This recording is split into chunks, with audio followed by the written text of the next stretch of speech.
Savais-tu que 60% des travailleurs en heure décalée souffrent de troubles du sommeil? Ce sont les chiffres de l'Institut national du sommeil et de la vigilance.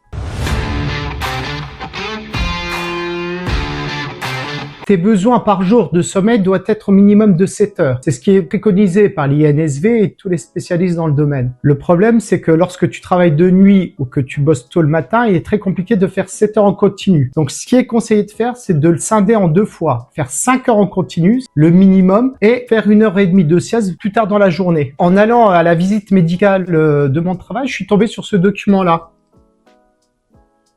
Dans la pièce pour patienter, heure décalée, qui vient de l'INSV, l'Institut national du sommeil et de la vigilance. En page 9, il t'explique comment gérer au mieux le sommeil par rapport à tes horaires en horaire décalé. 5 heures en continu, au mieux, par rapport aux impératifs de chacun, avec la sieste d'1h30. Cette heure et demie de sieste n'est pas anodine, hein, c'est le temps d'un cycle de sommeil.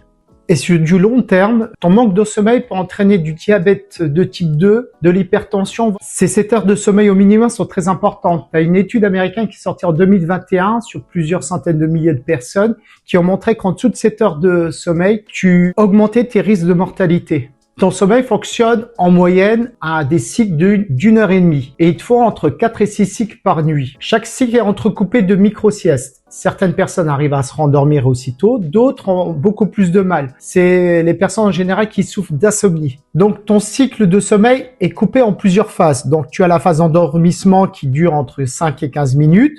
Après, tu vas enchaîner le sommeil léger. Le sommeil léger, c'est celui qui te permet de te redonner l'énergie et la concentration. Quand tu fais une sieste d'un quart d'heure, 20 minutes, tu es en état de sommeil léger. Après, tu vas avoir le sommeil lent mais profond. Celle-là, elle est beaucoup plus réparatrice pour ton corps. Ton organisme récupère physiquement, tes muscles, ton système immunitaire et tes hormones, tout se remet à niveau. Par contre, si tu dois te réveiller durant cette phase-là, c'est là où tu as vraiment du mal, où tu es dans un état un peu vaseux. C'est pour ça que la sieste, c'est soit tu fais 20 à 25 minutes, soit tu fais un cycle entier d'1h30. Évite de travailler entre ces deux états-là parce que tu vas vraiment être dans le dur au moment du réveil. Et enfin, tu vas avoir la phase de sommeil paradoxal. C'est la phase où tu rêves. C'est celle qui te permet de consolider ta mémoire, ton apprentissage et tes émotions. J'espère que cette vidéo t'a plu sur le sommeil et le travail en horaire décalé. La prochaine vidéo que je souhaite faire, ça sera sur l'impact du travail en horaire décalé sur la vie sociale de chacun. N'hésite pas à t'abonner, à liker, à commenter et je te dis à la prochaine.